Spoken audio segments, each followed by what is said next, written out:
Okay, hello, good afternoon and good evening, everyone, and welcome to our Kuwa Women's Foundation, Bih Niba Women's Leadership Development webinar. So my name is Dr. Niba, and I am president and founder of the Kuwa Women's Foundation, and I am also vice president for North America sales for Dumatop, which is a food ingredient company. As you can all see, we have an esteemed panel of speakers today who have so kindly offered to share their expertise. We'll be doing introductions very shortly.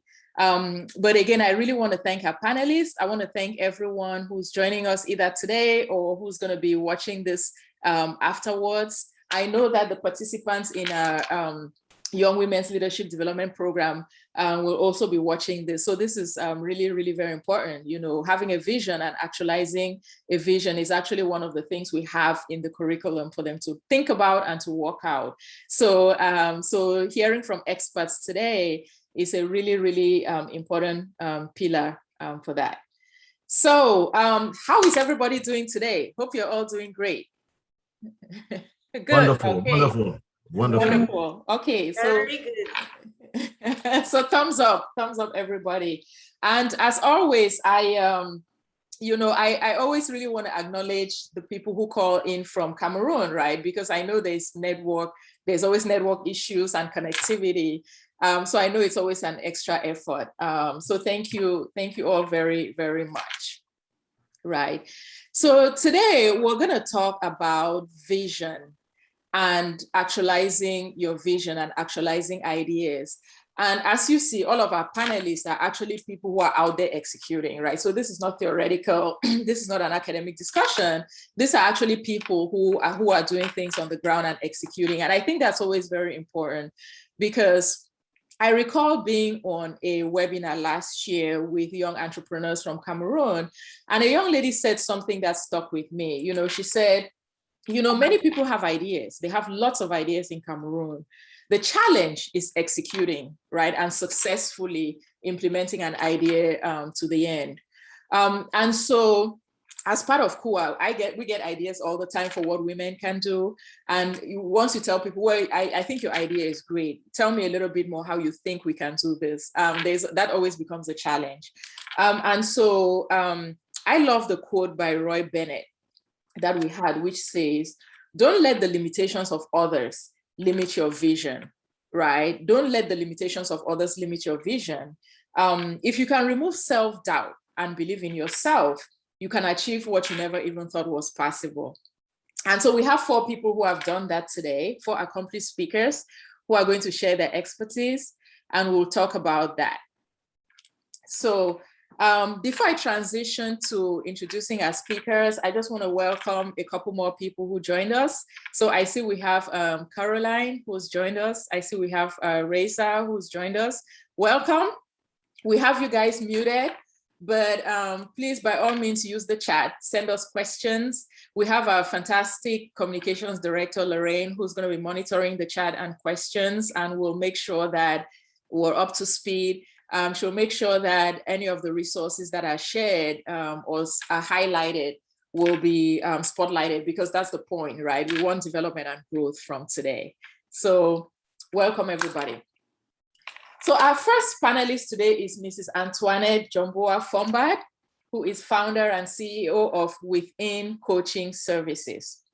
She is a connection and awareness coach, a registered nurse, a Brains Magazine executive contributor, a writer, a storyteller, and a motivational speaker. So I have no idea how she finds time in the day, much less to be able to do this, right? Her work is centered around the conviction that we are gifted beyond recognition. How many people know that or even think about that? She believes that self-awareness and personal growth is crucial to self-actualization. So you can read more about her work on her blog, Heal, Love, and Grow, at healloveandgrow.com. We're very fortunate to have Antoinette as a speaker on our panel today to share her expertise and experience. So I'm going to start with you, Nettie, just with a very foundational question. What is a vision, and why is it important for everybody to have a vision? And most especially, for girls and young women? Why is having a vision really important? Well, Lorraine, first of all, thank you so much for inviting me. I love to do things like this, anything to help individuals grow. That is my purpose and my mission, to help as many as I can to self-actualize. People don't realize, like you said, how gifted we all are. The problem is we try to compare our gifts with other people's gifts. And at the end of the day, we're all very, very unique. And if we can only understand ourselves and become more aware of what we have and how we can use it to better ourselves and better our communities, life would be so much better. So that's why I do what I do. I want as many people to be able to understand and use their gifts to grow. So I'm going to go back to the question you asked: what is a vision, and what does it take to actually begin that vision? So a vision is pretty much like the birth or the blueprint of like any kind of creation. If you think about something that you want to do, it always comes from a vision, right? So the vision actually is like the foundation to the meaning behind anything that you do. It helps you to create values, which help to guide you through the process of accomplishing or actualizing that dream or that vision. So a lot of times, you know, we have a vision, like you said, but then we feel stuck because we don't know how to, you know, actualize that vision. And so, like you said, a lot of times I'll just list some of the things that are challenges that I went through as an entrepreneur and other people that I've talked to go through everyday life situations. Lack of self-confidence is a huge one. Yes, lack of self-confidence and doubt. And a lot of times it's because we have been so accustomed because of our subconscious mind, which is like our habitual mind, which reminds us that, you know, we're only, life only flows a certain way. What a lot of people don't recognize is that as you become independent, which means as you grow from childhood to an adult, you have the free range to use more of your conscious mind, which is your creative mind, to actually twig and twist and form your own identity. And I think a lot of times we are scared, and that creates that self-doubt, definitely. Fear of failure is another one that I think is a huge problem. We fear, if we start something, we're going to fail. So we just don't even want to try because we don't want to have to deal with failure. And what we fail to recognize that there's really no failing in whatever you do. There's only learning. It's two things. If you try, you either learn how to do it better, right? Or you still learn something, at least you try, or you actually succeed. So it's better to try than not try. So I know that's a really tough one to get by, but fear of failure, it's a huge one. Fear of judgment.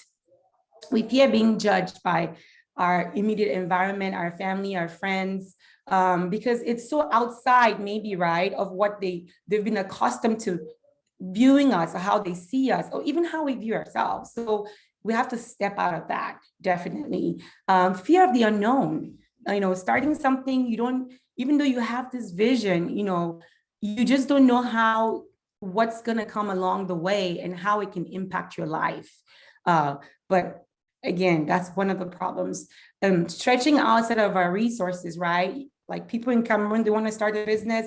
If your budget is only 500,000, make it around 500,000 CFA. Don't try to stretch it and create a business that's like $1 million CFA. You don't have $1 million CFA, you have 500,000 CFA. Use your budget wisely. Need for praise and support. Praise and support is always great. Constructive criticism is always great, but you should never, ever, if you're going to start a business, depend on praise and, you know, and because if you do, you will give up on day 2. That's the truth. Because at the end of the day, nobody understands your vision but you. Nobody understands where you're going but you. And other people can just experience it from outside based on what you give them. It doesn't mean what you're doing is not valuable. Or it doesn't mean what you're doing is not, you know, beneficial to say. Maybe it's just not, that's not those are not the people that are meant to receive what you're giving. So never depend on that for sure. And then lastly, but not, I know I have to give other people a chance to speak, I'm sorry. Remember your purpose. Remember why you're doing what you're doing. That is so key, I tell everybody, because that will keep you doing what you're doing. Even if sometimes you find that you have to like maybe mellow out a little bit because you have to learn and grow, or you have to get more resources, your purpose, your why, which should always be based on service rather than monetary gain, should always remind you. So that's the one thing that's one of the first things that you determine after having that vision. The next thing right after that is, what is the purpose of this vision and how can this vision serve and also grow me? So those are just some challenges that, you know, I think people need to consider, definitely. Wow, that's amazing. I feel like I just had an executive coaching session, right? Like I am taking notes for myself. Thank you, Lorraine. Thank you so much, Nettie. Just so much to unpack there. I do want to welcome, we had a couple more people join us. So welcome Adeline, welcome Lois, again from Cameroon. And did I miss anybody? Yeah, and Eleanor. So welcome guys, great to have you.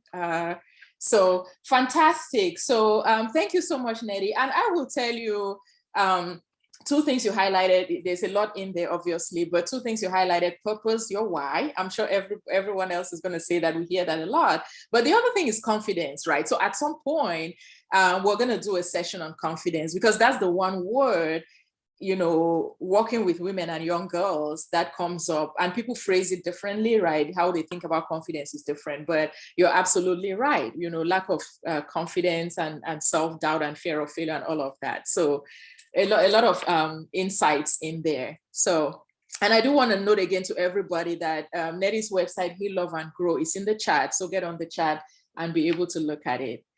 Fantastic. Oh, wow. Our next panelist is Mr. Charles Anchang, right? So we have the king on the call. And I always want to be clear to people that because we're a women's organization, people come to me all the time and go, why are you only talking about women? My brother tells me men also need coaching and mentoring. So I always want to make sure that I get the male perspective. And I'm so fortunate to have incredible men, friends, you know, just resources. Like you're going to hear from Charles, you know, he's fantastic. You know, he's the co-founder of Immigrant Magazine Incorporated and Television, which I've been a contributor to. It's an unbelievable visionary endeavor, and I'm really honored to have kind of seen the vision of that evolve. He's also the vice president and CV of Oduwa Blockchain Solutions. Talk about vision and forward looking, right? Maybe you'll even help us, some of us, understand digital currency and cryptocurrency. And Oduwa Coin is actually the first Pan-African cryptocurrency. So the Immigrant Magazine, you know, has actually helped Walt Disney, big organizations, Walt Disney, Fox News, Fox Studios, the Pan-African Festival, a lot of the city of Los Angeles, and many small and medium-sized enterprises to scale their reach in immigrant markets across the US. So really telling stories that nobody else is telling. With Oduwa Blockchain Solutions, Charles leverages opportunities in fintech today to integrate the global digital economy through blockchain. And he has a bold vision, right, to create at least 10,000 millionaires of African descent. I want to be one of them through Oduwa Coin. So we're incredibly fortunate to have Charles as a speaker on our panel today. Welcome. And I'm going to ask you the same question. You know, what is a vision, and why is it so critical and important for everybody to have a vision, but most especially our girls and young women? Oh, brilliant. Thank you so much. First of all, I want to acknowledge Antoinette. Antoinette, you were spectacular. Oh. I loved, that was beautiful. That was so well thought about and so well presented. And thank you for that wisdom you shared. And Lorraine, I want to thank you. Yes, I want to thank you. You're not only beautiful, but you're brilliant as well. That's amazing. All of you beautiful, brilliant women. This is powerful. And Lorraine, thank you for this opportunity. Okay, talking about vision, you know, just imagine imagine for 1 minute that you were lying on your dying bed and you're about to exit the planet. What is it that you would have contributed as a human being to planet Earth? What is it that you would have been able to do? Those are the things that generate vision. So when that possibility is generated, where you become a human life, it is a massive opportunity to be a human life at this stage in time, with all the data, all the information, with all the possibilities that we are endowed with in this global economy. So, and looking at life 4,000, 5,000 years ago, it was tough. Transportation was tough. Technology was not as developed. There was a lot of information we didn't have access to. So vision, to me, is looking at your intention. When I talk about intention, there is a deeper level of intention. What do I intend for me? Okay, because I go back deep into my own little spiritual framework. I go back deep in that and I say, who am I? What am I? I'm just an activity. I'm just an activity of the mind and a body. I'm just an activity of a mind and a body. And that's all it is. As an activity of the mind and the body, right? I'm endowed with limitless possibilities, and it all starts with how I think, how I intend, and what solution, as my beautiful sister said, Antoinette, as you said, what service am I going to provide to humanity and to the world? So that's what makes vision. And that's why coming to even the Immigrant magazine, in my youth, I was always the young entrepreneur. I was the guy that created money out of nothing. If I didn't have enough pocket money in Secretariat College, I would buy clothes from the market. They call that market in Bamena Mokolo in Yaoundé. I'll buy cheap clothes and I'll convert those clothes into multiple dollars when I go back to school because I didn't have pocket money. Okay, and I was always the salesman. I started my own small business back in Cameroon where I was doing ceilings out of Plaza of Paris. That led me to also be one day the manager of Miss Cameroon back then in 1990, that I went to Nigeria and all that beautiful stuff. And then I came to America and I was honored to find a brilliant woman like Pamela, who also had a vision. Talk about the Immigrant magazine. She was trying to write and contribute to other press about the issues of women, especially given the difficulties, given all the temptations and all the, I can talk about even the abuse that women, especially of Cameroonian descent, they go through in their environment based on the poor administration and poor leadership and lack of accountability. So she was trying to be a leader in that light, saying, let us write about these things because media, your media is important. Let us write about these things and educate and empower our women. It was challenging. So I said, so what's your intention? She wants to do video. She was a teacher. She left from teaching to went to Microsoft software engineering, whatever.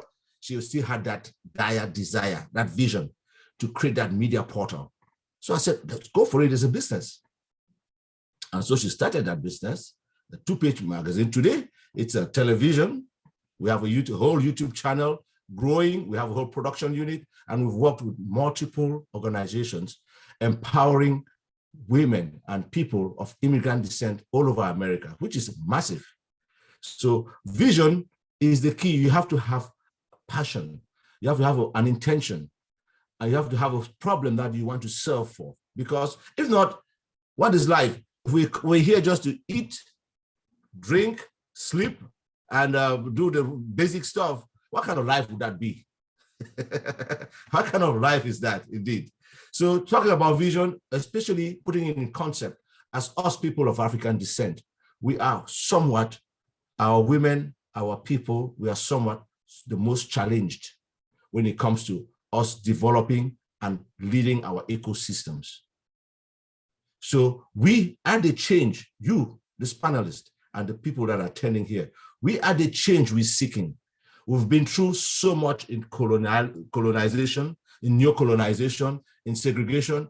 We are the change today we are seeking, and we must lead with the kind of vision and with the type of service that is required for us to get into, to change the narrative of our people as a collective.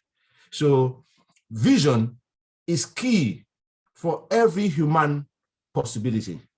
You must have a vision based on where you're coming from, your environment, where you're coming from, what are the problems you have, what are the good things you have, not just problems. How can you magnify the goodness of your environment? How can you magnify and solve the problems of your environment? That's visionary. So when we look at visionaries, visionaries are people that take upon the leadership and the audacity to solve a problem through service, okay, over time.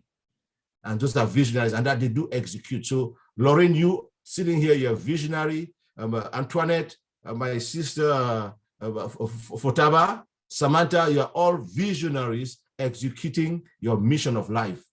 And that is phenomenal. Thank you. Wow. Oh my gosh. Thank you so much, Charles. You know, I just a lot of key things that jumped out there that I hope everybody heard, right? I'll start with the last one. Who is a visionary, right? We didn't even ask that question. Who is a visionary? So we hear, I'm sure you've all seen the words on the internet, visionary, visionary. So I love your definition. Someone who takes leadership and has audacity, right? So it's not easy, it's not easy to be a visionary, right? You have to be bold and have, so I love that. I love that you started with intention. Right. And I think it ties into what Antoinette said about, you know, a huge part of it starts in your mind. Like, what are you trying to do? So to your point, what the power of intention, what is your intention? What is your purpose? What is your why? Deep passion, you use the word passion, really, really important. And you exemplify all of this, right? So wonderful. Again, like I said, I take notes more for myself than even, you know, everybody who's listening. So I'm sure this is exciting them. We are the change. I like that. We are the change, right? We are the change we seek. We are the change we seek. So if we are not good, then there's no change. If we don't create the change, nobody will do it for us. Nobody will do it for us. Love that. I love that. Okay, wonderful. So we're gonna move on to Elmine, and I do want to welcome Prince. I saw Prince joined us. I don't know where you joined us from, but we're great to have you.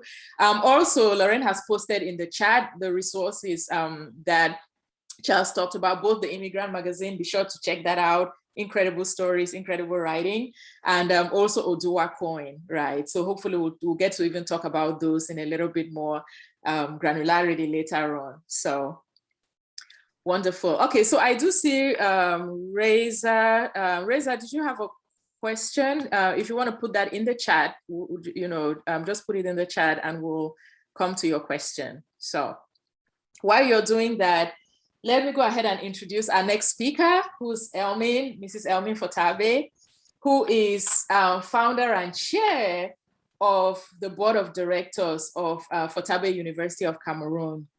And one of the things that really attracted me to Elmine, you know, last year, you know, she was one of our power women, right? I'm obviously very fascinated with her and her leadership, but she started her approach by saying it's a wonderful time to be a woman in Africa.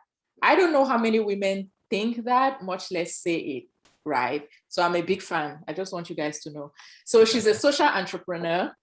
She's a corporate trainer, university lecturer, but also service. You know, she's founder of the Association of Decent Work for Women and Girls.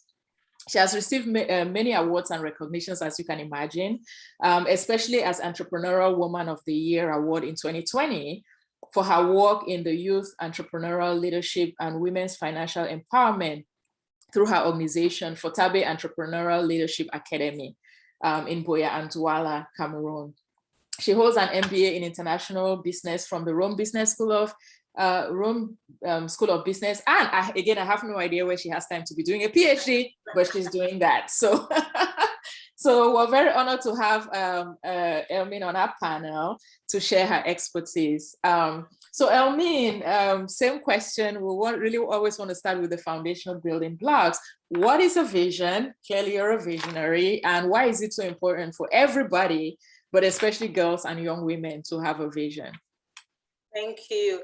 Thank you very much, Lorraine. This is a pleasure. You know, I sat here and I listened to Antoinette. Then I listened to Charles and I'm like, my goodness, there are a lot of things I still don't know. And I'm learning. Thank you very much, Antoinette. I felt like, oh my goodness, I think I should come to you. I need to learn a lot of things from you. That was very inspiring. Thank you. And when Charles was speaking, I thought, he's a he for she. You know, I like the way he valorizes women, the way he talks about women in leadership with so much passion. Thank you very much. So it's an honor for me to be here to share in this very important discussion because I think that everything we all have achieved here is because we had a vision. We all still have a vision. So I like to answer that question very simply. And again, I want to thank Lorraine for reminding us that this is not an academic discussion. That's really very useful for me as a teacher. I have to be reminded that this is not an academic discussion. But I want to discuss vision by using two very key words. One is desire and the other is future. So as far as I'm concerned, vision is a desired future state. So it's a desired future state of life, of family, of career, of business, of community, of country, of continent, of the world. So whatever we desire to do, to accomplish, to see, to live in future is our vision. And there will be no inventions. There will be no amazing creations. There will not be even this webinar if we did not have a vision, if people did not carry a vision, if people did not desire to see certain things in future. It's because of this strong desire that they start working towards creating all the amazing things that they have created. So when I look at my journey, I remember a time when I used to imagine, oh my goodness, I see a lot of young Africans die at sea because they are trying to move to Europe. I was in Europe myself, and every day I'll hear stories of people dying in the desert because they're trying to move. And I started asking myself questions. How do I want the African continent to be like? What can I do for young people in Africa to ensure that this ills do not keep happening? That is where a vision started for what today we know as the Fotabe University. And what many of you, when you go to the website, which is FUNIC.co, you would find our vision is quite rare.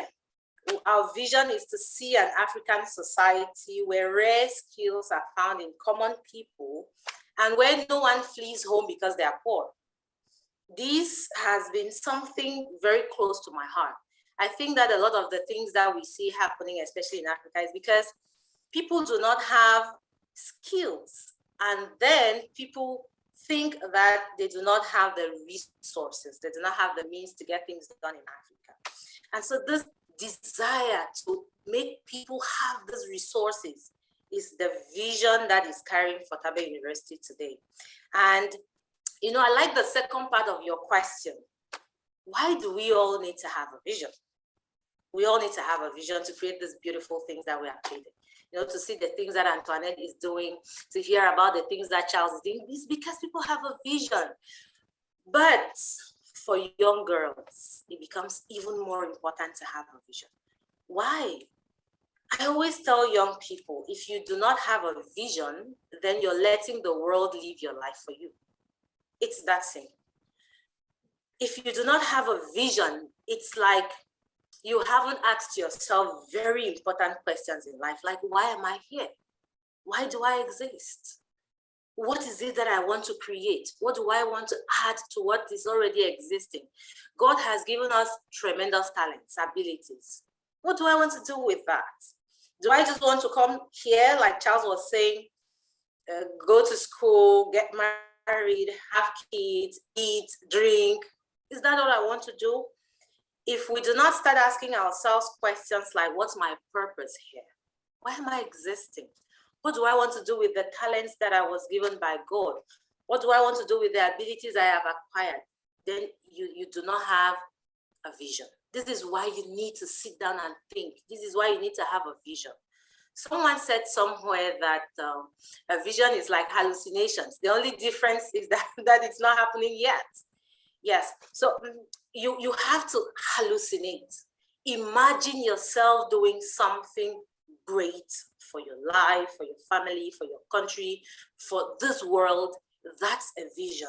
And you need this so that others do not live your life for you.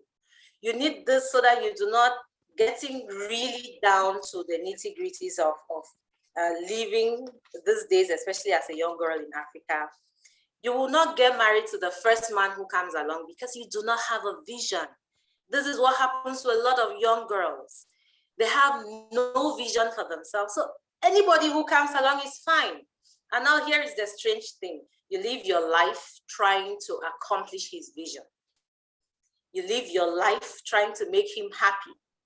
You live your life not knowing where the wind takes you next. This is sad. So to have a fulfilling life, to contribute to the happiness that the world is seeking, you need a vision. This is very important. And you're not too young to have a vision. It's never too late to start thinking of what you want to accomplish in life. You can start today. In fact, you should start today. And your vision is not static. It will change. It will evolve. It will improve. The important thing is start thinking of why. Why am I here? Why was I created? What's my purpose? What do I want to see in the future? This is your vision. Thank you very much. Gosh, wow. Wow. Okay, Elmine took us to school, right? So a lot of hard, real truths in there, right? I love, as you saw, I was capturing notes.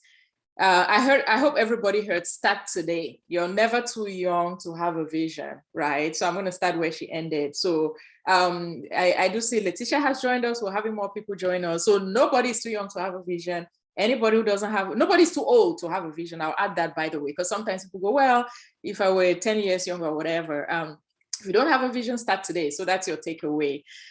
Just love that. I love the fact that you also use the D word, desire, right? Because incidentally, Charles talked about a deep desire. Part of a vision is what is your deep desire to solve a problem. So like you said, it's a desired future state. I love the idea of hallucinating. How many people give themselves permission, right, to sit down and think and just let their imagination run wild? I mean, each and every person on here with what they've accomplished, but you, I mean, I have to imagine to say, I'm gonna solve this problem of people drowning in water and not knowing what to do and letting the world live their life for them. And I'm going to do it in a practical way. You know, it's amazing. So powerful, so powerful. Thank you. So, okay, so we have a great question in the chat from Maureen that we're going to come back to. But before we do that, I want to go, you know, introduce our fourth speaker, and so we'll talk about vision, and then we'll come back and address your question, Maureen, which is about how do you go from a vision to really concretizing the problem that you're trying to solve, right? Because again, I think sometimes people think about something, but how do you really get it into a form? So excellent question. But before we do that, I do want you all to meet this fantastic young woman that I've always been looking for the opportunity for her to share her story, her career journey. And she's Miss Samantha. She's a director at EY Parthenon's transaction strategy and execution group. And EY, as you know, is one of the big four, right? Big four consulting firms in the world. So she started her career at Kinko's and then went on to work for the Royal Bank of Canada in Toronto, where she held various roles in the commercial banking platform and oversaw a portfolio that generated over 20 million in revenue and had over 500 million in assets under management. And now at EY Parthenon, she works with advising C-suite executives for Fortune 50 through Fortune 500 companies on deal strategy, specifically tech integrations. So the other thing is that Samantha has a passion for D&I and really developing young people. So she actually developed and implemented an early ID program, which is called the AYP Emerging Leaders Program, and really focuses in on attracting minorities to careers in consulting. And she actually leads the recruiting. And so she's out there trying to get people, right? Give a hat, right? You open the door and you make sure that other people have the opportunity to at least come in and interview, right? Nobody's asking for handouts, but more of an opportunity. So we're very pleased to have Samantha as a speaker on here. She holds an MA in economics from Hunter College, and her MBA is from Cornell University. So Samantha, I'm going to ask you the same question, which is always our starting point. What is a vision? Why is it important for everybody, regardless of who they are, to have a vision, but most especially for our girls and young women? I love what Elmine said about if you don't have a vision, you're letting someone else live your life for you. And a lot of times it's men, right? Men are great, they're wonderful, but it shouldn't be that you're making decisions because you don't have direction. So Samantha, what can you share with us about vision and the importance of having one? So. Thank you, Sister Lorraine. And I want to say welcome to everyone who has come today to listen to us.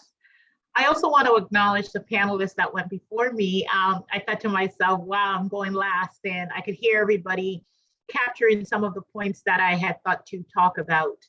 However, when I think about a vision, for me, it is the guiding path, right? It's a structured process that takes you from today to where you want to go in the future.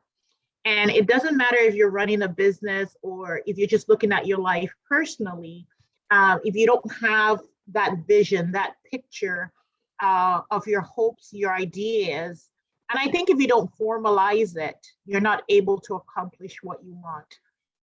I think one of the other panelists kind of talked about the fact that you want to continuously evaluate, right? And for me, if you don't document it, then you don't get to where you want to go. However, before I expand on my point of view on visions, I want to quote from Warren Buffett, who's an entrepreneur. And I think as we're talking today, there are a lot of us who are either running our own businesses or have a vision on how to run it. And Warren says, someone is sitting in the shade today because someone planted a seed a long time ago. So the vision is that seed, right? It's you thinking about where you want to go, and it gives you the structure for how to get there. Part of what I do at work is to actually partner with the Fortune 50, right? When you think about companies like Johnson & Johnson, J&J, Bank of New York Mellon. As a little kid growing up in Cameroon, I did not have a vision. Someone asked me yesterday, how did you get into consulting? And I said, it happened, right? I realized that I don't have what it takes to run my own business, so I did not. So what I did was decide to use someone else's money and execute on my own vision on how to really impact the landscape in the US. So I leave you with maybe 4 key points. Some of them might have been touched upon before. Make sure you have the mental picture of the future. We're all very accomplished. However, if you sit on your laurels, or even for the younger kids on the phone, or younger audience who are going to listen to this, if you limit yourself, you're going to limit what you can accomplish. So as you sit and you think about that vision, please be bold, be audacious, as Charles said, and think about limitless, no limit. There should be no limit to what you think you can accomplish. Your vision really has to be audacious. It has to be bold. It has to be, what do I really think I can accomplish, and really be convicted about it. When we think about companies like Amazon today, right? It was that conviction and the vision of what I could change. And I have a couple of nuggets that I'm going to provide later on when we're talking and discussing. That vision should be a guiding path. It should be a structured process.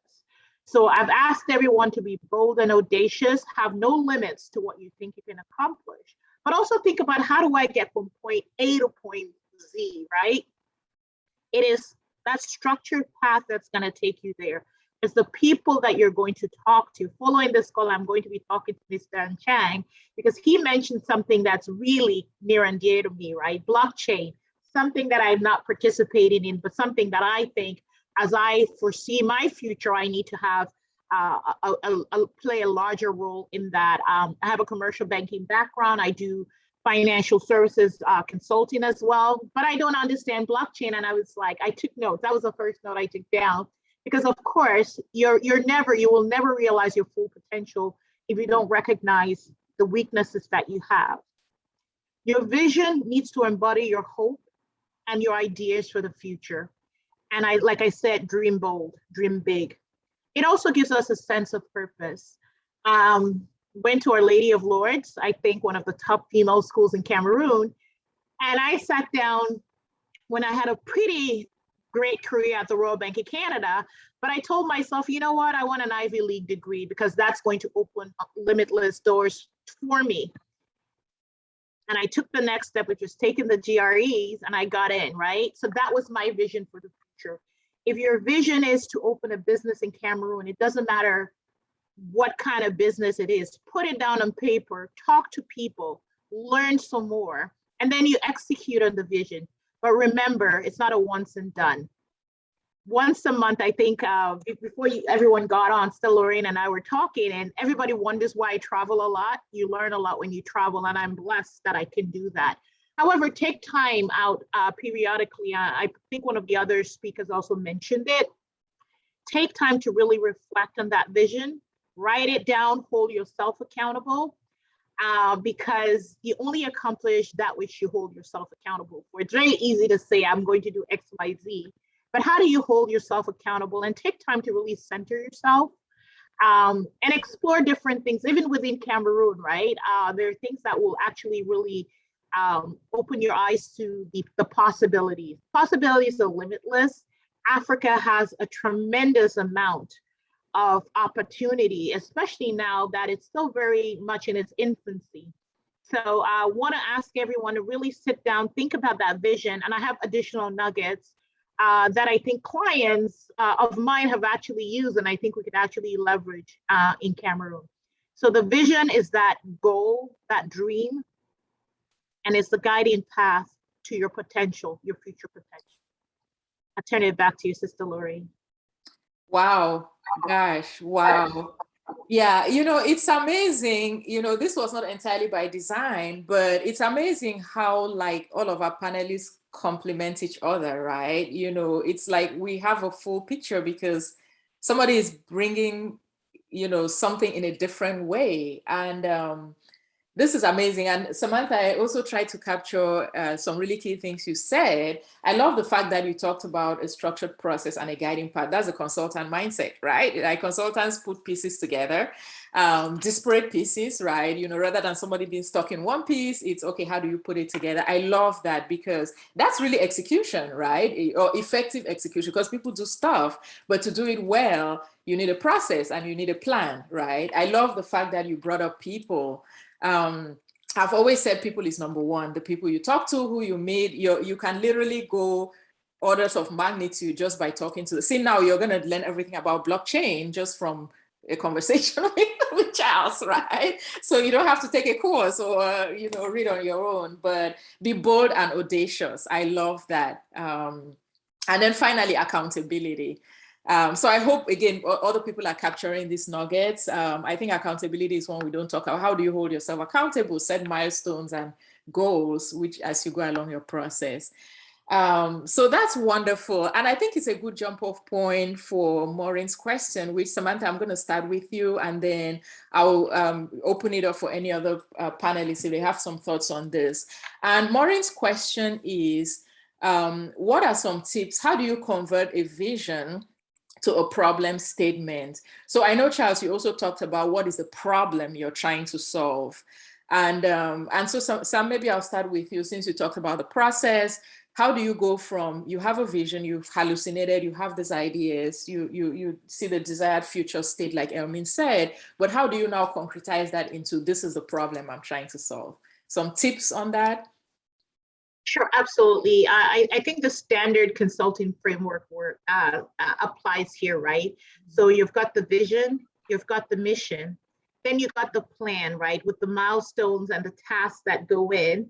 And during the planning phase, you're looking at, what am I looking to solve? And then based on that, you're going to assess, what do I have available to me? So for example, I think in society, when you're looking to open up a business, you have to think about, what are the problems that exist in society? And that was one of the reasons why I recommended and encouraged people. I understand we've got COVID going on right now, but experiences actually open your mind to the realm of possibilities. So once your mind is open to the realm of possibilities, then you're able to identify the problem. However, successful people don't only identify problems, they start thinking about solutions to those problems. So you're doing the plan phase, you're doing the assess phase, and then you start thinking about, what are the solutions, right? With hypotheses. Okay, if I do X, Y, and Z, if I need to come up with $1 million franc CFA, what are the options for me? Recognizing that we don't have the best banking system. But there are a bunch of other financing vehicles that are available in Cameroon, right? One being the Njangi, two being industrious, right? And try to think about, what are the problems in society that I could solve. I think sometimes based on the culture in Cameroon, we think about things that are beneath us. And I always tell people, there's nothing that's beneath me. I'm a consultant today. I work with the C-suite in the US.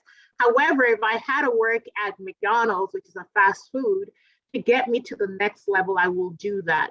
So I think really sitting down and using that standard framework, the plan, assess, and the execute framework, you'll get to where you want to be. But it also comes down to making sure that you're documenting. Sometimes in the middle of the night, I have a piece of paper and I'll write down something down, because it's at those weird times that you get those thoughts, right? Those ideas. And just writing down the ideas, you might not use them for 6 months or 3 months, but then when that problem presents itself, then you're like, oh, this is what I thought. I'm not an entrepreneur, but I do invest in real estate. And my sister sometimes is like, how do you come up with this creative vehicles? And I'm not leveraged that much. And I said, it's just because I'm constantly assessing and evaluating, what are the realms of possibilities. When I was in commercial banking, I was at the lower end of the market, and I saw people turn $1,000 into $1 million. Do I have that risk tolerance? No. So I make sure that I do things, but I don't necessarily emulate or mimic every single step, but I look at options. So I think really doing the plan, the assess, the hypothesis, and documenting whatever you come up with, the random ideas. The random idea from forming an immigrant magazine to putting that on paper was what has led the Anchangs to be a world-class ethnic media company right now, partnering with one of the best companies in the US, Walt Disney. So for me, it's really using that framework, and I think it will help you get there. And then talk to people. I talk to a lot of people about random things, because you never know where that good idea is going to come from. Oduwa, I think, is one that's actually going to be very good for me. So just talk to people and participate, and never stop learning. The weeks that I do the best at work are the weeks that I spend 3 to 4 hours just randomly reading articles from other consulting firms and seeing, what are these creative ideas that exist out there. So a couple of places I'll tell people to go to as you're thinking, and more to answer your question. Harvard Business Review puts out amazing articles. McKinsey is great.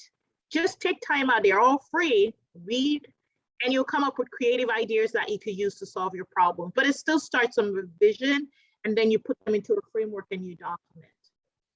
So that's my perspective on how to translate that. Fantastic. And I love I think I got the process is plan, assess, execute, right? As you think about solutions. And I love the fact that it ties in with what the conversation has been, right? I think Elmine talked about hallucinating and sit and think. I think that was you used that phrase because again, many people don't do it, right? We don't give ourselves time to sit and just think. I love the fact that you have a notebook. I think all entrepreneurs have that, right? You have a notebook where you're constantly jotting ideas. So thank you so much. Does anyone else want to input on this question? You know, before we continue our discussion, any thoughts from anyone else? Can I just add, Samantha, that was awesome, absolutely awesome. I know, Lorraine, you said something about one of your problems was when young girls in Cameroon came to you and said, oh, I have this idea, I have this vision. And then you asked them, you know, do you have any idea how you're going to execute? That's where they usually have a problem. So what I would recommend, if you have a vision and you have an idea, I don't necessarily look at hallucinating, I look at meditating. Meditate over it over and over and over. It will take you down to different levels and different, you know, depths of what you could possibly do with your vision. And then break it down as to what is doable now, what is doable in 1 year, what is doable in 5 years, and what is doable in 10 years, right? Mm-hmm. You have to break it down, and you always have to start with what you are capable of doing. Never try to do, I can't stress that enough, because the problem is a lot of times people have this vision, and it's okay to dream, because when you have a vision, you dream, and you dream big, and you dream bold, and it's okay to dream bold. Bold doesn't necessarily mean big though. Bold means implementing effectively and with, you know, commitment. So I tell people when you dream, and to be able to tell someone like you, if they're looking for assistance with starting that business, when you dream about your vision, jot down what you dream about. Number 2, find out the things that are necessary for you to execute your plan. Do you have to create, like, you know, a statement? Do you have, what are the resources you're going to need for that? You need to create documents for that, like just basic things. Even you can start by doing little things: welcome letter, exit letter, intake forms, you know, purchase invoice. Just even those things, they add up. You know, every day you think about something little, trust me, it's not little. Like Samantha said, document. You know, get a book, document everything in there, like the process, how you want your process to flow. And if someone looks at it, like if it's an investor, right? Obviously, investors always have better ideas of, you know, how businesses should run. They can take what you have and break it down and edit it to be more efficient. But if you try from the get-go to make it as efficient as possible without trying to overdo yourself, right? Then it's very feasible, because if you have a plan that is so huge and beyond your capacity, you know, nobody's going to want to back that, because it's too much of a risk. At the end of the day, it's business. It's your purpose, but it's business, right? It has to be able to sustain itself. So I really give young girls who struggle to actually explain their vision to take notes, have a book, learn something new every day about it, do research, read, find how-to books on what you're trying to do, or even just other forms of research on what you're trying to do. Use those as templates. Doesn't mean stick to that. It means use it as a template and then take what you have that's special, right? Because before you envision anything, it's unique to you in your own way. You've thought about it in your own way that nobody else has. But you can always use those resources as your, you know, your blueprint, and then you add what you have to make it unique and special. So by the time you go to somebody to say, hey, this is my vision, you know, but I don't have the resources, or like they trust that you are capable of executing even at the primary level of what you're wanting to, you know, do. So that's the one thing I'll tell young girls who are, you know, struggling to actually verbalize how they can accomplish their vision. Yeah, I mean, that's fantastic, Antoinette. And I love the fact that you talked about breaking it down, right? I think we call it bite-sized pieces, right? I had a boss who would always say, give me bite-sized chunks of this, right? Don't ask me for 5 million. You tell me the little pieces, then we'll get it done, right? So, because you're absolutely right. I think usually when we have a big idea, then it overwhelms everybody. And sometimes it even overwhelms people, right? People go, oh my gosh, I can't do all of this. So I love the idea. And I think it builds on what Samantha said about what is a structured process where what can I do now? What can I do tomorrow?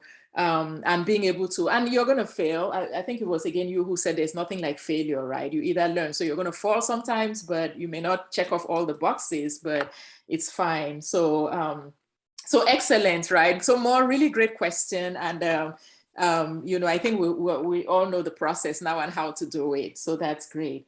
So I'm going to move on to another question. And Charles, I'm going to start with you. And this is really around what are some of the challenges of actualizing the vision, right? Because, you know, even there's some people who are more visionary than others. There's people who have never even thought about having a vision. Hopefully this webinar will help people now, you know, to start today, everybody. But now the next step is when those challenges come, be it confidence, self-doubt, but even real world challenges. So I'll start with you, Charles, you know, even Miss Cameroon, right? Like, how did you go from, right, we're gonna do Miss Cameroon, we're gonna do immigrant, these really big, bold, impactful things. What are some of the challenges that you faced, right? And if you want to cite even examples from your own experience and how to overcome that. So Charles, I'd love to hear that. And Elmine as well, right? Afterwards, I'd love to hear from you as well. So, so Charles, maybe share with us. Thank you, Lorraine. First of all, I want to acknowledge that powerful Samantha Ngu. She is amazing. She's a powerful, brilliant woman.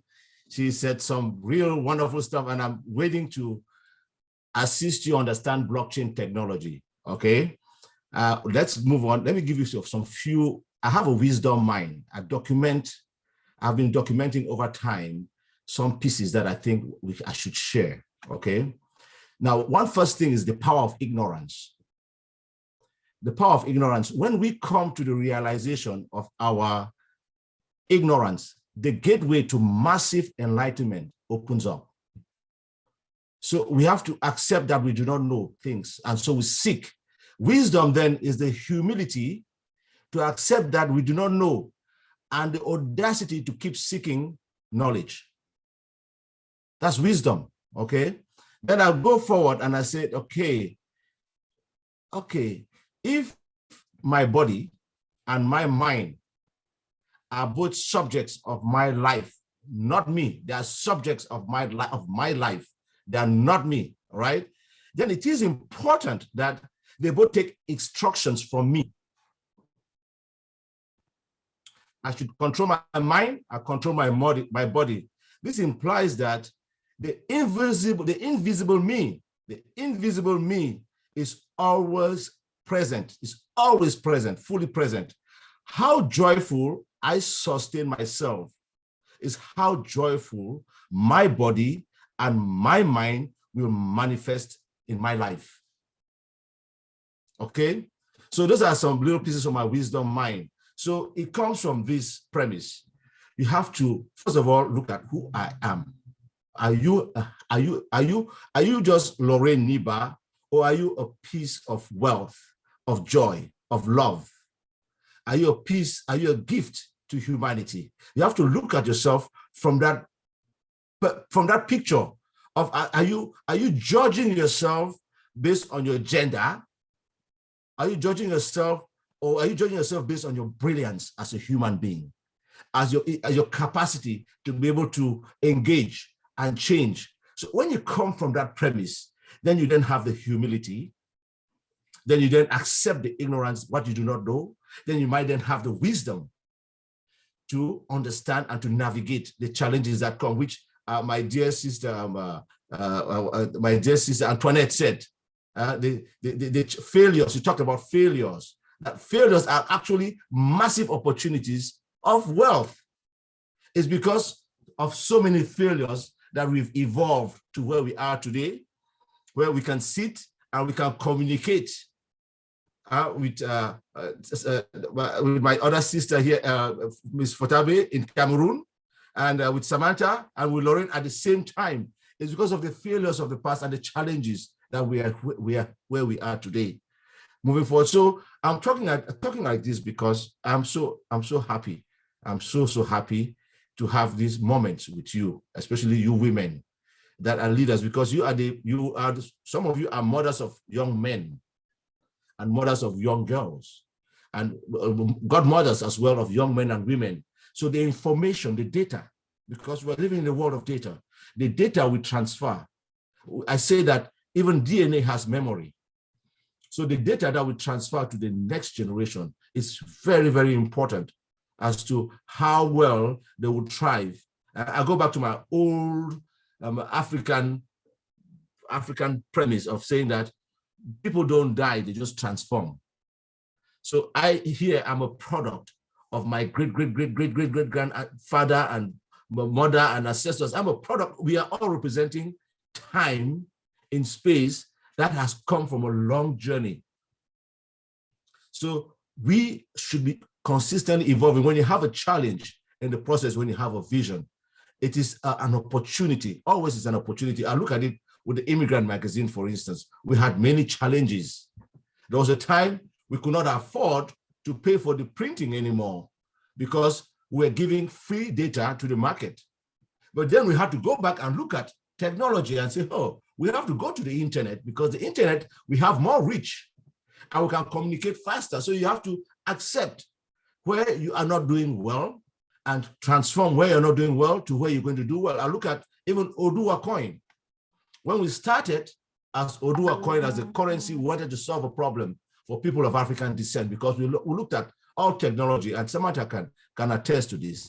We are not the owners of most. You have brilliant people like Samantha, Lorraine, all of you, Elmine and Antoinette, working in different Fortune 500 companies, contributing a lot of intellectual property and a lot of intelligence. But when we look at ownership, we are missing in ownership.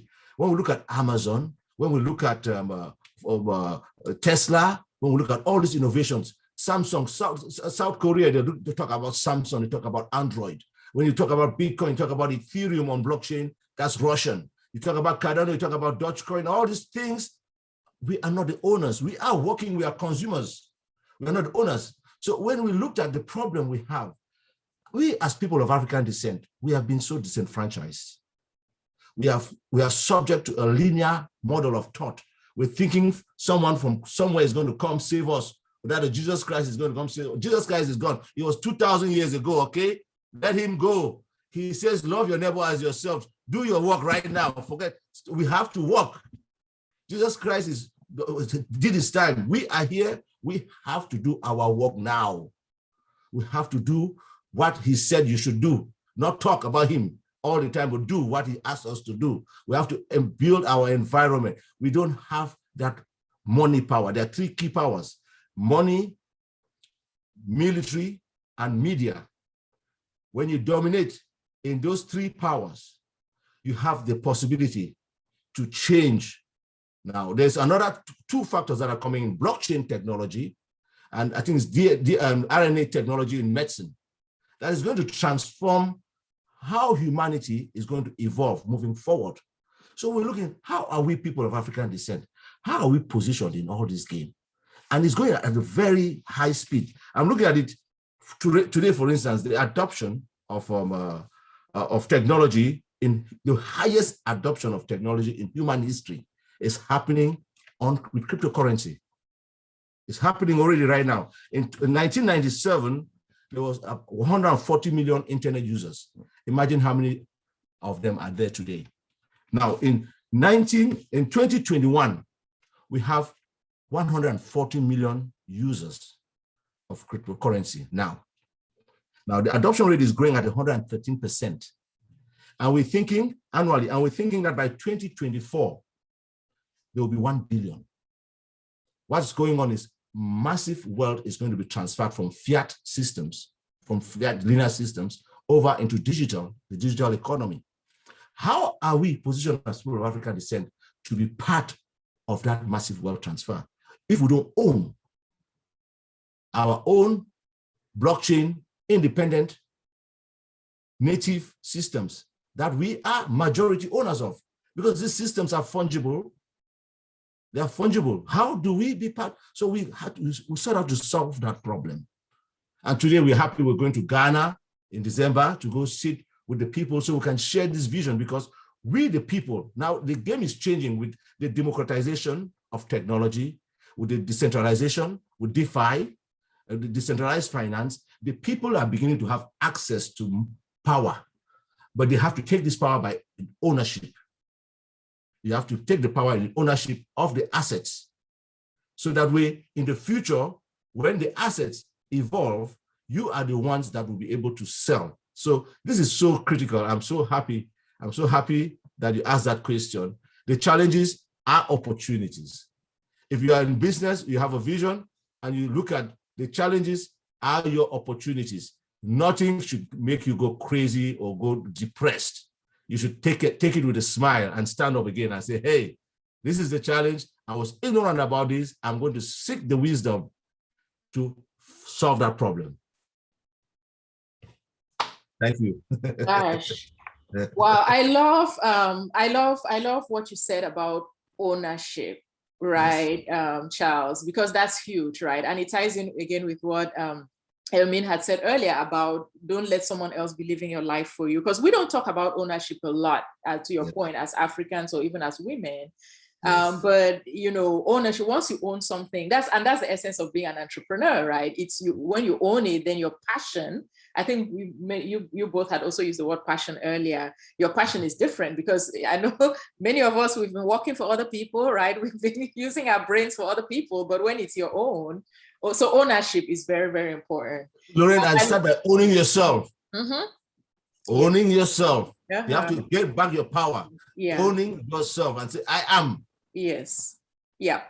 Wonderful, wonderful, wonderful. And I love what you said, that were a gift to humanity. So there were a lot of great things you said that we're going to capture, right, about wisdom and humility. But I love when you concretize it with, do you think of yourself as a gift to humanity? And I think that's your point about owning yourself. How do you value yourself and look at yourself? So thank you for those beautiful words. I think it was Elmine who said you valorize people, you valorize women, you make people really think about their value. So it's beautiful, right?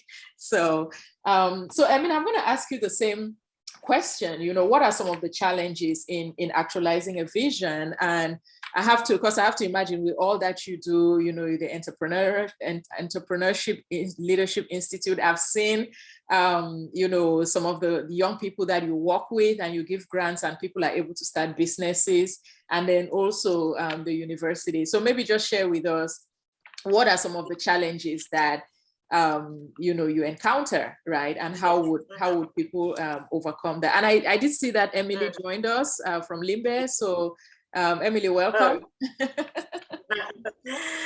Thank you, Lorraine, and thank you, Charles. I just love this, because it's like we all are just speaking the same language. I just love it.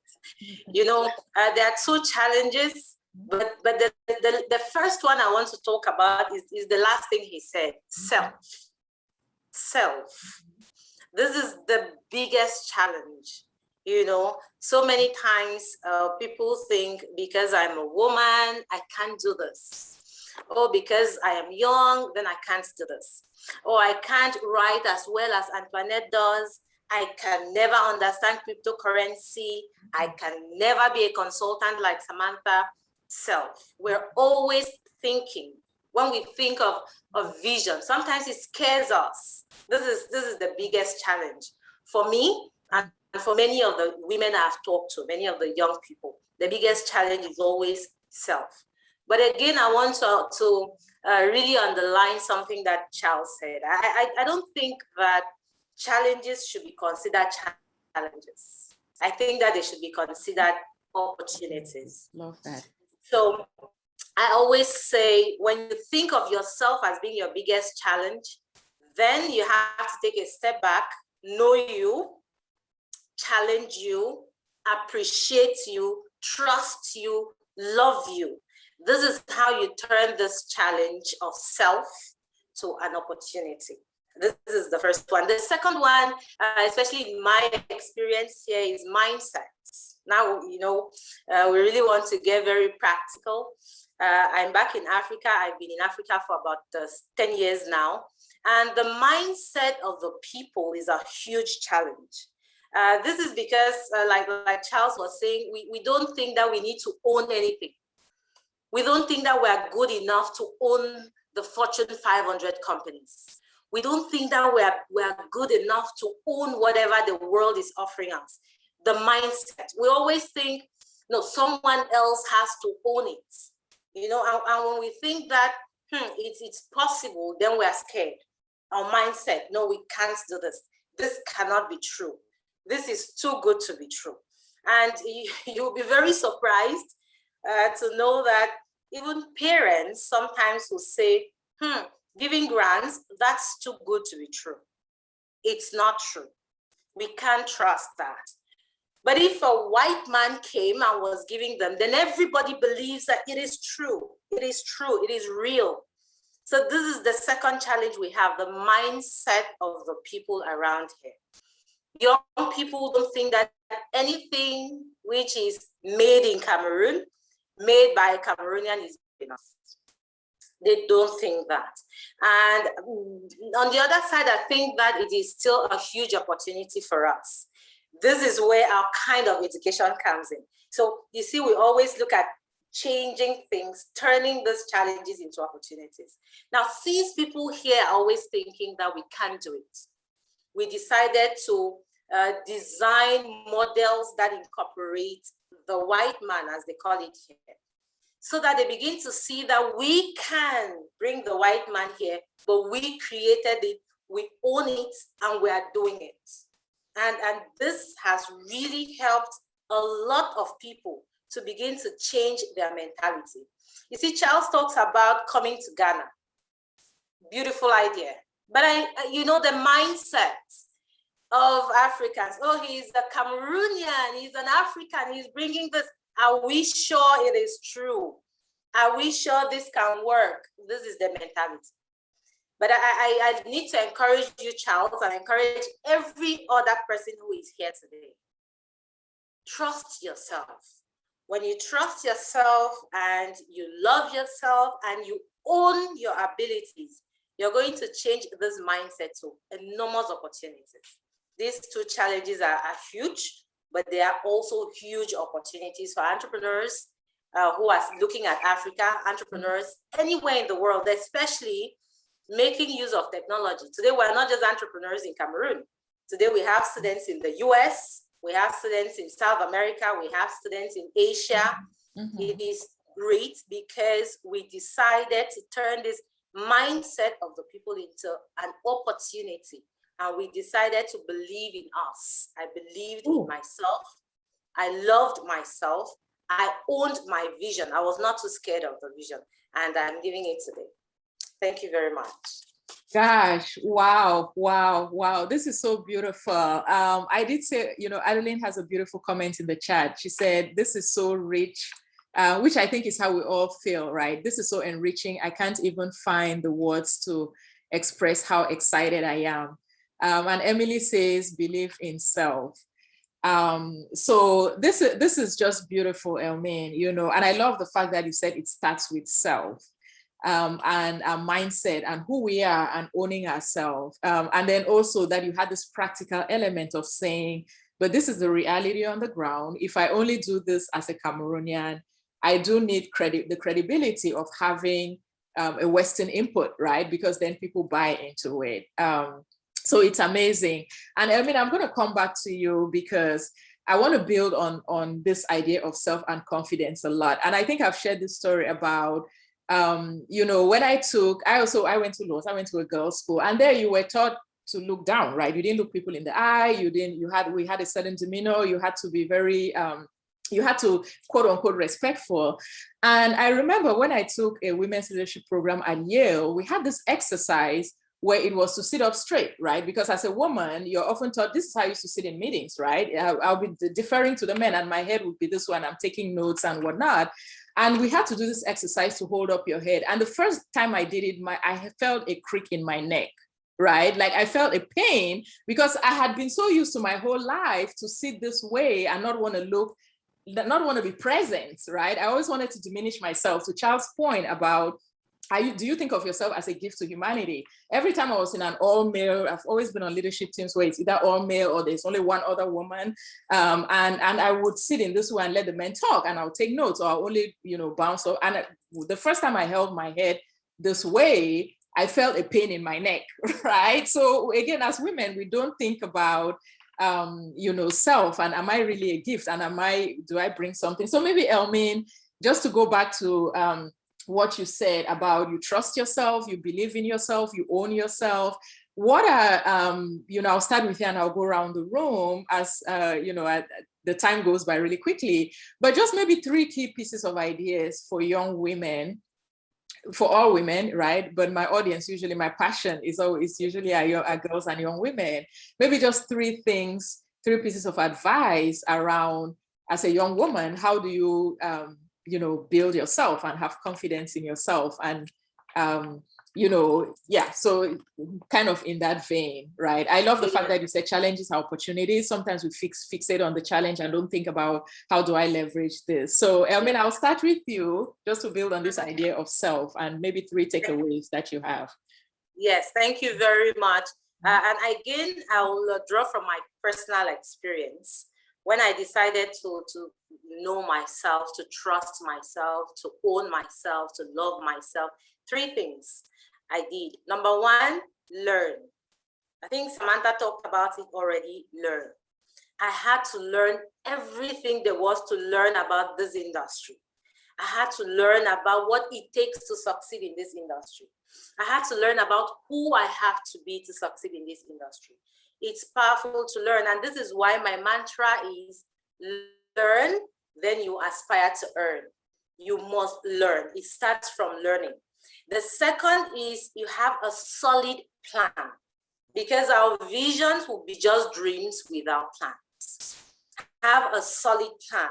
How do I want to move from point A to point B? I think Samantha said again, we need to always have a solid plan. Every day I plan. Every time I plan. I wake up in the night and I plan 2 weeks ahead. I plan my tomorrow. I plan my year. I'm always planning about something. Because if we do not have plans, we will just have lots of ideas which never, ever materialize. So the first thing is have a solid plan. And then the third, set and achieve small short-term goals. You want to love yourself, you want to trust yourself. Start by appreciating the dress you wear today. Start by appreciating your skin color. These are small short-term goals. You must set them, then you achieve them. And the magic about this is every time you achieve a small short-term goal, you're fired up to set other goals. You're fired up to set long-term goals. And this is how you carry your vision along. So 3 things again for me: learn, then you aspire to have a solid plan, set small short-term goals, celebrate the successes. Very important. Thank you. Awesome.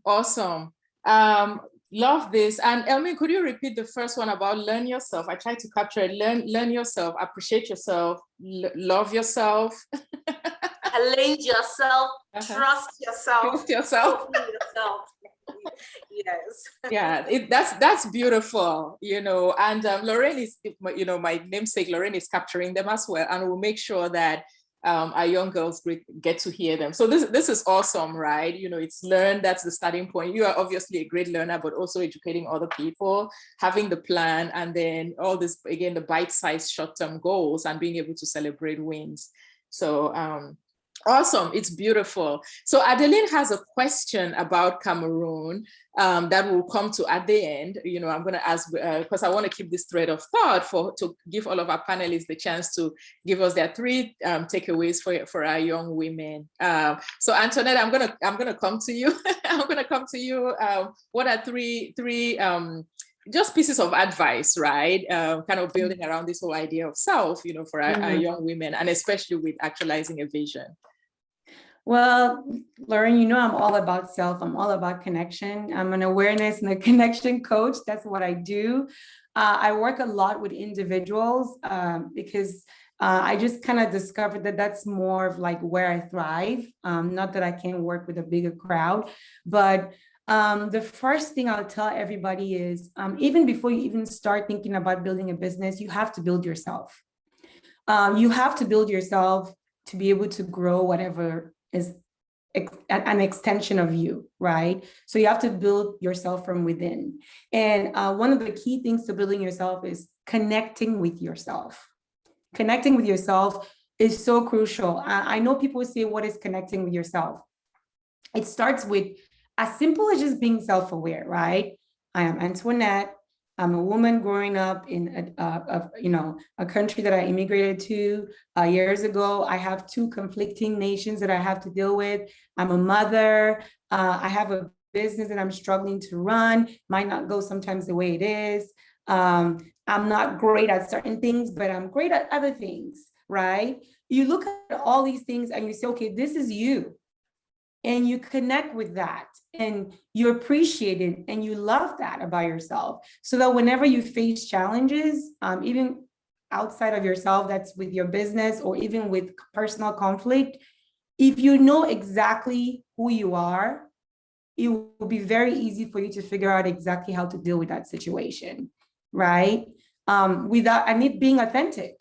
Because a lot of times what happens is people don't know who they are, or they don't trust who they are, they don't connect with who they are. And then when they find being a situation where there's conflict, they actually try to use other people's solutions to solve their problems. You cannot use other people's solutions to solve your problem. You have to use your own solutions because only you are experiencing that problem. So it has to be your solution. So the first thing I'll say, connect with yourself, everything about yourself, the good, the bad, because when you do, that's how you figure out how to grow from the bad. And that's how you figure out how to use the good more efficiently. So connect with everything about yourself. The second thing I'll tell you is just be authentic. I cannot stress this enough. Be authentic, be authentic, be authentic. It's very, very challenging to be authentic, especially in today's world, right?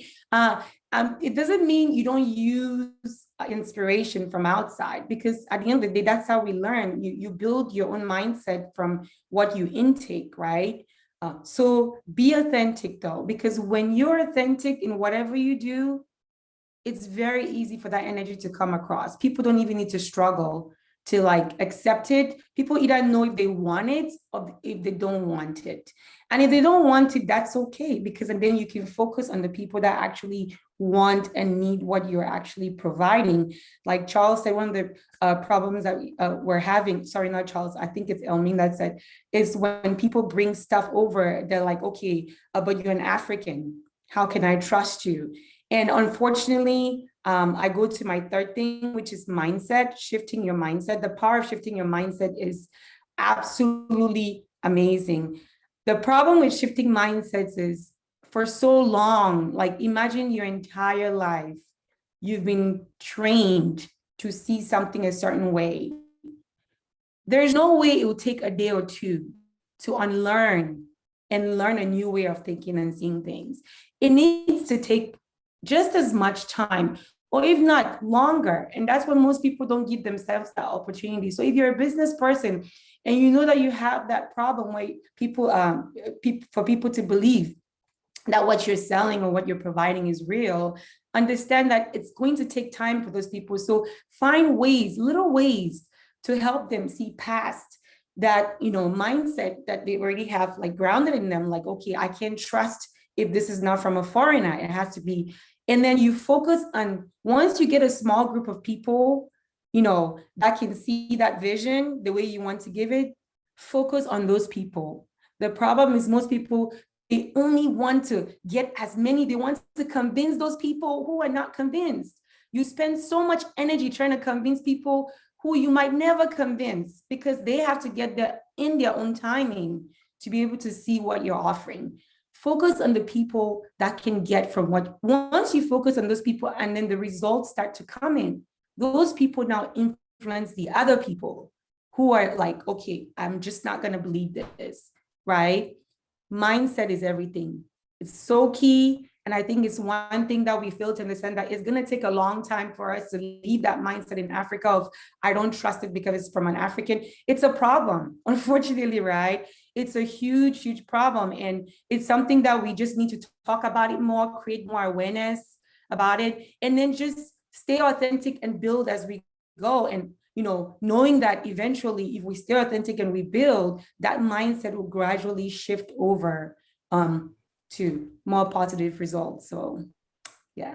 Absolutely. No, that's beautiful. And I love the fact that it echoes what Elmine said, right? Build yourself. You know, Lorraine did capture in the chat, you know, learn to earn, know yourself, trust yourself, and really self-awareness and authenticity. Oh, yeah. And I think, Antoinette, to your last point about not being stuck with trying to convince people, because a lot of times people who are high achievers or like to achieve, they actually thrive when they're in conflict, right? So they think, oh my, if I can only convince this person, give me time, right? You know, so they're fighting with, and but that's why vision, clarity of vision, and Samantha's point about having a structured process and accountability, because if your vision is clear and you're holding yourself accountable, you don't have time to waste, right? Which means you're not spending your time on the adrenaline of convincing somebody, right? Your focus then becomes, I want to execute on my vision and I want to deliver on my milestone. So that's you're absolutely right. You know, a lot of times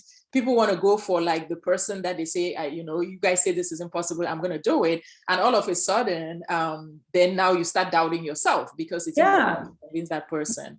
So because I love that. Because now it becomes about that person, like, you know, like, yeah, proving a point to that person. Correct. And not necessarily accomplishing what you're trying to accomplish. Correct. You shift the energy, you know, always be mindful of where the energy goes, you know, everything follows. So you shift that energy to that, and that becomes the focus when that is not the focus of why you started in the first place. So absolutely.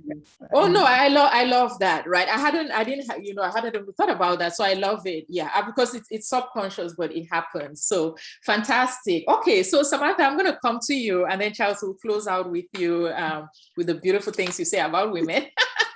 And then we'll address the question on corruption in Cameroon. So Sam, you know, if you had 3 pieces of advice for our girls and young women around vision and just self and being able to move forward, what would they be? 3 key takeaways? Absolutely. And I'm going to focus, thanks, Sister Lorraine. Really love what Antoinette said. Definitely that energy is, I made a resolution this year to really focus on positive things and ensure that I understand where my energy is going. I'm going to focus more from an entrepreneurial mindset. And I think it starts with personal conviction. So knowing yourself, knowing what you're good at, and knowing what your weaknesses are, right? They talk about the SWOT analysis, strengths, weaknesses, opportunities, and threats. Then you want to look at problems in society. When we think about the companies that are thriving today, the Amazons of the world, Facebook, right? The social media, Instagram, they're looking at a problem in society and looking at how they're going to solve the problem.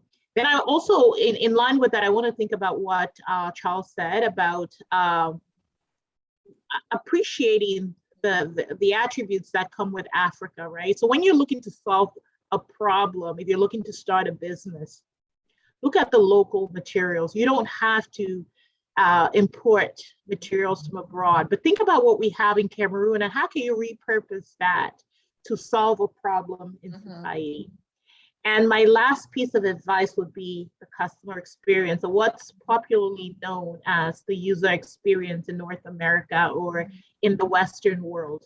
We talked about the fact that there's a hesitation to adopt things from Cameroon. And I think it stems down to historical experiences and perspectives, right? When I get great customer service in Cameroon, I'm a little shocked. And I'm not saying from everyone. I'll preface that by saying, it's been 8 years since I went back. I think I'm going to go back this December. However, think about the user experience. And again, I'll quote from Warren Buffett. He's a phenomenal. He's made a ton of money, right? Good, bad, indifferent. And he says, price is what you pay. value is what you get. Amazon, when they started, you would call with a complaint and they will refund you, right? But guess what? 90% of my purchases are from Amazon. I purchased a treadmill the other day, and I give the anecdotal experience because I want it to resonate with our young audience on here, right? But when I was going to buy an auto truck, I went with Amazon because if it broke in the shipping process, given COVID, we couldn't go to gyms, they were going to replace it, no questions asked. So I think as we start new businesses in Cameroon, and that's why I said I really want to focus with the entrepreneurs on here, think about the user experience. What value are you providing? And I'm not saying be that person who's taken advantage of, but every time someone comes to your establishment, if they're purchasing whatever it is you're making for them, a bracelet, a bag, think about what value you're providing and think about how would you feel if you were in their shoes. I think once we start changing that perspective, that if it's made in Africa, it's not good, and that comes from the customer service experience, the user experience perspective, we're actually going to accomplish a lot more, and you will be the go-to person. So those are the three key things when I think about my perspective as a Cameroonian who has lived and has experienced entrepreneurship and businesses in Cameroon. I think if you make those little changes, you can actually accomplish a lot, but it starts from solving a problem in Cameroon with Cameroonian resources. Thank you, everyone, and I'm just an amazing panel, but I'll pass it back on to you, Sister Lorraine. Fantastic. Thank you so much, Sam. And I'm glad you talked about the user experience, right? Again, another aspect that is, because at the end of the day, that's what matters, right? What is the value? That's what keeps people coming back. And a lot of other great stuff in there, which I'm sure Lorraine is capturing. So Antoinette, I do see you had your hand up. Did you want to add something? Yeah. Thank you, Samantha. That was awesome. I think one of the biggest problems that we also have, is just something that I wanted to highlight, is we don't give feedback, right? So if you purchase something from somebody in Cameroon and it's awful, what tends to happen is you talk about it with other people. Oh, I got this. It was horrible. Don't go there. And then we don't hold those people accountable. I think we need to start doing that because that will actually help business owners. Because if you go back, not insult or anything, like constructive criticism, you go back, say, I used this product, it burned my skin, or whatever. I just wanted to let you know, maybe you can consider how you. There's no way they won't receive it constructively. It's just how we communicate, right? Communication is so key as well. I think that's one of the biggest problems we have in Africa. We don't communicate adequately when it comes to like the business, world. I think we think small, and that's not to say that we're small. We just think small. So if we start, because that's what we do here in the Western world, we would give feedback, right? We need to start doing things like that for small business owners in Cameroon, because that can actually help them. Maybe they were deliberately or not deliberately using poor products, that could actually help them rethink their strategies to become maybe more legit or better business owners. So that's just one thing I wanted to throw in there. No, absolutely. And really critical. I think it goes back to documenting, right? Being able to, that's great, Antoinette. Thank you for adding that in. So Charles, we're going to come to you, just, the three takeaways, and then maybe talk a little bit about Adeline's question about, she talks about the fact that she's experienced corruption in Cameroon and is worried about that. How do people overcome?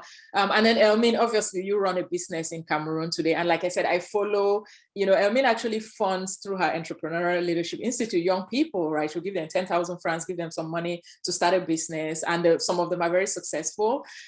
So maybe we can talk about how you manage to execute in that environment. So maybe Charles, just share more great wisdom with us. Oh, thank you. All my queens, you are all my queens. You are so awesome. I learned a lot from each and every one of you. I'm learning so much. I'm so hungry for your wisdom. And listen, this is one of the first things I want to tell, especially the young girls, okay, as they grow up. It is very important that they learn to detach.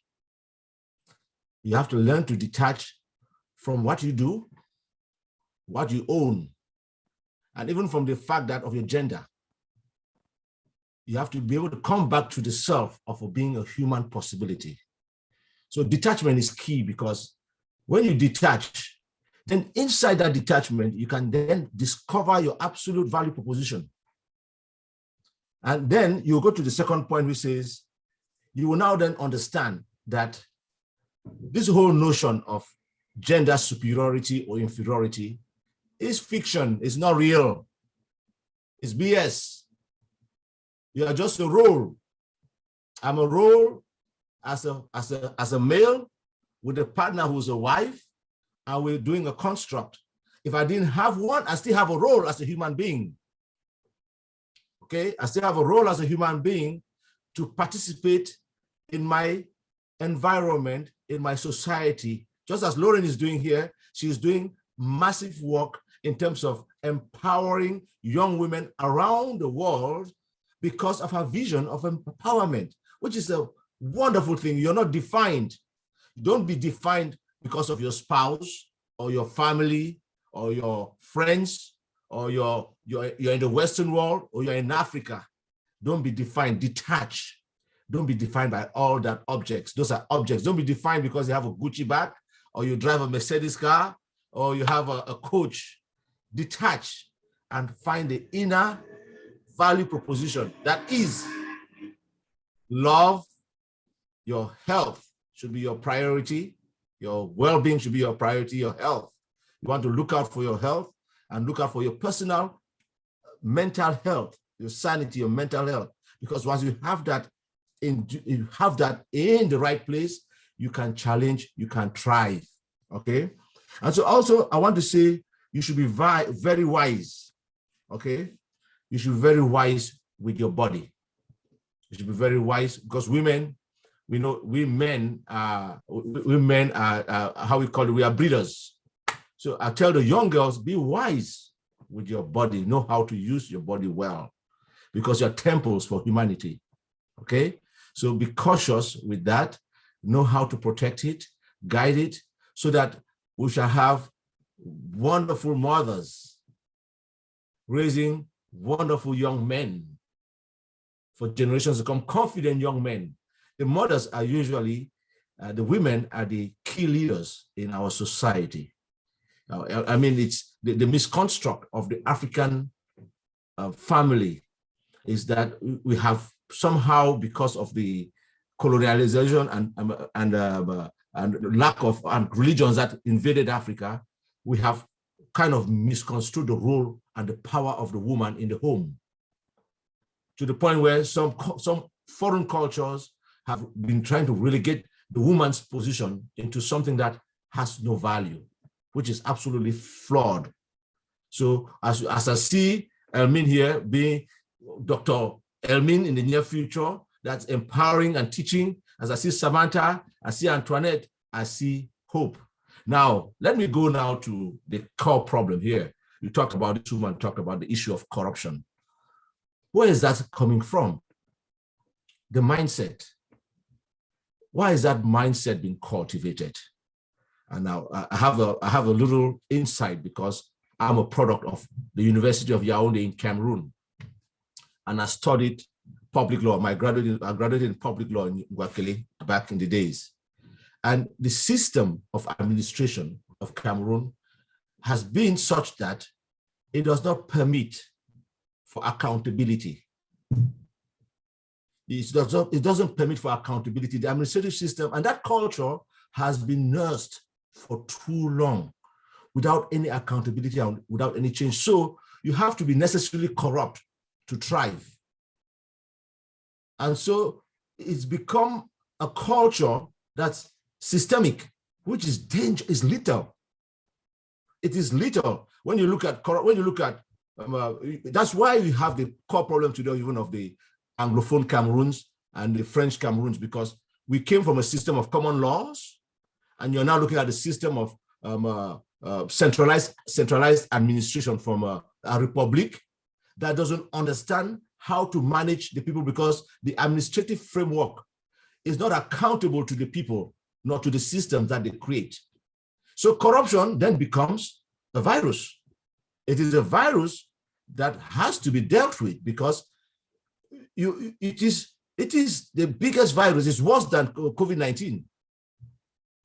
it's a bad virus that has to be dealt with. And it starts with all of us here leaders trying to do the best we can. Even the private sector, look at what Elmine is doing.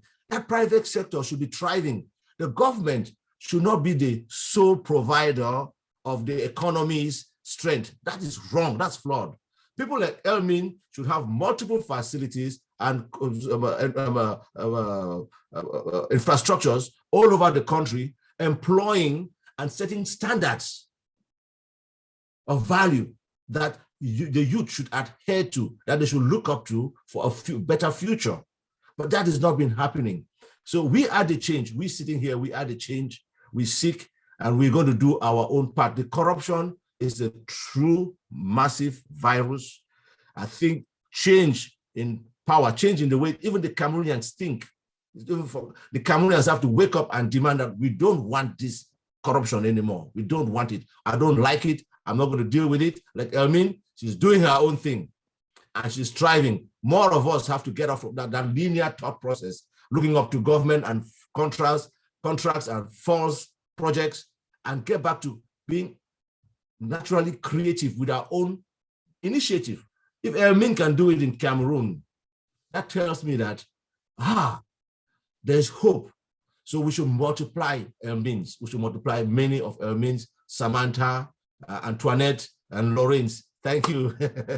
Oh my gosh. Oh my gosh. You know, it's so many of the things you said, Charles, right, about women. I think Maureen put in the chat that women are temples of humanity. I love that you talked about our bodies.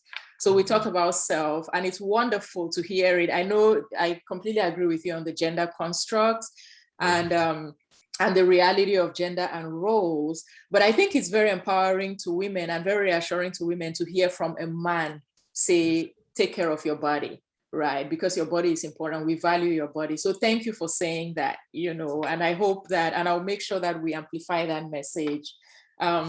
I love what you said about detachment. Detachment is actually a virtue, right? It's one of the virtues of Catholicism, to be able to detach from material things, from situations, and dwell in yourself. So a lot of wisdom.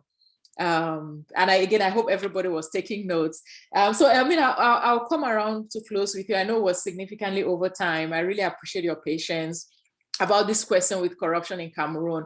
And what I wanted to just say, Ade, is that, like Charles said, I always tell people I'm a believer in Africa and I'm a believer in Cameroon, because the young people in Cameroon are unbelievable. They are fearless, right? I've been fortunate to go to Cameroon 3 times the last 3 years. The last time wasn't by design, went for my dad's funeral, but even still then, there's a ton of crap in Cameroon. There's a lot of corruption, there's awful people. But what I found is that there's nuggets and there are good people. And I think it ties in with what was said earlier about find those people, find those light bulbs. I always use light, right? Find in the darkness, find those light bulbs, find those people. And there are young, dynamic people in Cameroon who will inspire you, who are talented, who are committed, who do the work. People like Elmine, we talked about Elmine, people, visionaries who are bold, and they are the change to the system. They're not waiting for the system, right? They don't have a colonial mentality anymore. They're not waiting for anybody to bring change. They are saying, we're going to fight this thing. So Elmine, I just wanted to put in my 2 cents word, but I want you to have the last word around this question. How do you operate successfully in Cameroon and grow and thrive, right? You're thriving, you're not just operating. So can you share that? Yes, thank you very much. And I want to thank Charles for saying we are the change. I want to really thank him for saying that. When he spoke, I thought of, there is this adage that people use in Cameroon that I dislike, that I don't like at all. And I'm sure a lot of Anglophones use that. When they say, my brother no fit dey for on top plum tree and I no chop black plum. I dislike this. I don't like it. Because this is how we breed and we spread corruption. We all. But coming down to practically how we operate in Cameroon, there are 3 things that have really helped. The first is I prepared for the corruption.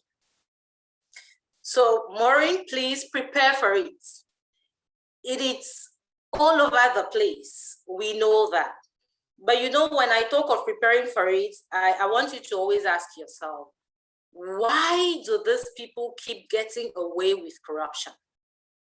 Why? I'll give you a simple example.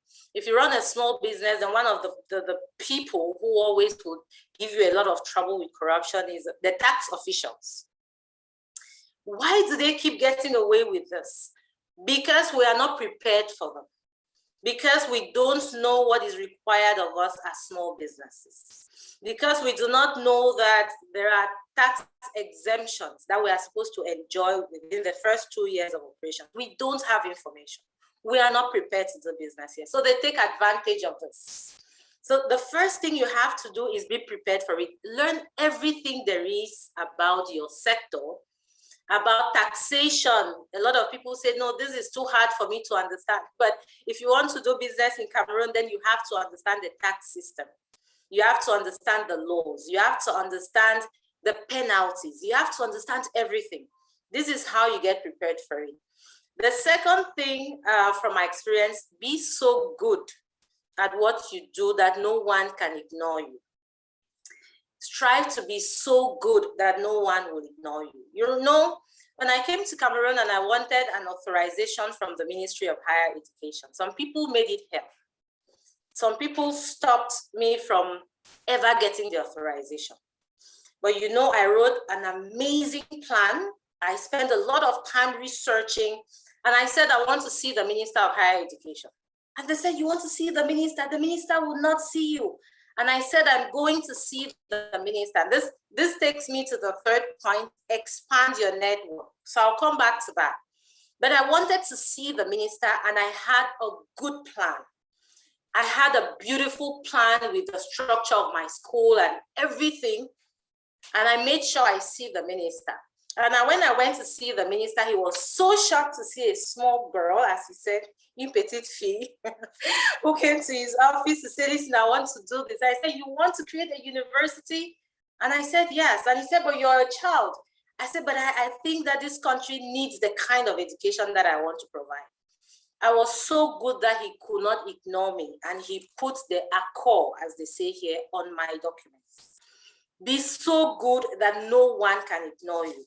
And finally, expand your network. It would have been near impossible for me to see the minister if I did not have a network. I know how to make friends. I know how to keep my connections close. So I can tell you that in every government ministry in this country, I have connections. I make friends. I talk to people. I do things for people for free. This is the way I get to bring people close, and I keep them close.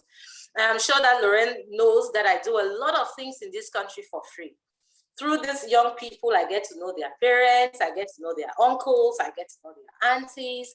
I go to the ministry, sometimes I help people do their work for them. This is how I extend my network. And I can tell you that I can knock on every door. And you should be very cognizant of this. When people know that you know what you're doing, when people know that you know people, they are careful. This is the Cameroonian reality. They don't mess with you because they know that you can open doors. They know you can make that phone call. They know you can write this email. And finally, you should be an example of integrity. To wade it through this country, you need to be an example of integrity. You will have lots of opportunities to compromise. Don't. Because when you compromise once, people are going to use that against you. You're going to even use that against yourself. So be an example of integrity, embody integrity. This is the only way you can survive. And people say it is hard. I say, yes, it is hard, but it is not impossible. Thank you. Gosh, wow, what an incredible, you know what, yeah, applause. What an incredible way to end it, Elmine. You know, I now have the blueprint for how to operate in Cameroon, right? So I hope that was helpful. You know, everybody had really, really great input. You know, but I think, I mean, to your point, right? And you started it, or you said, I think you had said earlier, learn to earn. So that's your point about being prepared. Do your homework, right? You're absolutely right. Something like taxes. Many people don't know the tax law in Cameroon or the exemptions or what, and they complain about the tax man all the time. I love that. I love the fact that you talked about competence, right? Being so good Any human being, you have to be good at what you do, but for a woman in particular, you have zero room for not knowing what you're talking about. You have to do the work, right? So expanding your network, people, right? And then I love the final one. The final one is the perfect exclamation point to end this: integrity and ethics, to be an ethical person. And I love that you said, you know, if you don't have integrity, even for yourself, you know, it bothers you, right? If you know that you're a dishonest person. So, you know, I'm so grateful to our panelists today. I think in the chat, a lot of, you know, great practical points raised from Maureen. Never exchange your integrity no matter what. Well, standing ovation to this panel. And then Maureen had actually said earlier, when I said there was a ton of crap, she said, there's a ton of crap in the Western world too, which we learn to deal with. So let's keep trying in Cameroon and Africa as well. And I agree, right? You know, I've had global roles, dealt with crap in China, dealt with crap in Brazil. Why do we give up on Cameroon? It comes to our mindset again, right? Let's deal with, everybody has issues. So this is beautiful. I just want to conclude. I know we went a whole half hour over time. Thank you, everybody. Thank you to our panelists. You know, we're gonna have this on YouTube. And again, it's wonderful, right? So just so many wonderful things to learn. We're glad. One of our vision for Kuwa Foundation was to build a community of excellence. And this is what it is, being able to learn and to share from each other. So thank you all, everybody. If I could just ask the panelists to hang on for a few more minutes while everybody else gets off. But I really want to say thank you all, and be on the lookout for, we're going to continue to have these incredible sessions, right, to learn from each other and to help to empower other people. So thank you all very much. So, and while people are logging off, I'm so lucky to have been part of this webinar. That's from Lorraine. That's great. Yes, Lorraine. Yes, Lorraine. Lorraine, you're a trailblazer.